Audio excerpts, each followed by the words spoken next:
मैं आशा सिंह अपने YouTube channel पर आप लोगों का स्वागत करती हूँ। एक बहुत ही सुंदर नाच गीत लेकर आप लोगों के सामने प्रस्तुत हुई हूँ, तो प्लीज़ अपना ढेर सारा प्यार आशीर्वाद दीजिएगा दोस्तों। तो चलिए सुनाती हूँ एक झूमर गीत। हमरे नैहर के ओरी से उठेला बदरा, हमरे नैहर के ओरी से उठेला बदरा, हमरे नैहर के ओरी से उठेला बदरा, हमरे नैहर के ओरी से उठेला बदरा।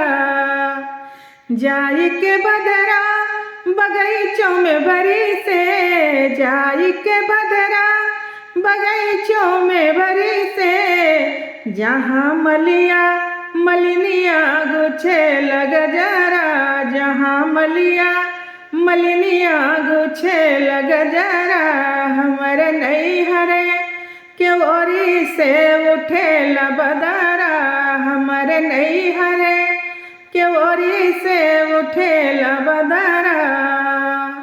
जाई के बदरा कुवनवा पे बरी से, जाई के बदरा कुवनवा पे बरी से, जहाँ कहरा कहरनिया भरे लगड़ीला, जहाँ कहरा कहरनिया भरे लगड़ीला, हमरे नैहर के ओरी से उठेला बदरा, हमरे नैहर के ओरी से उठेला बदरा।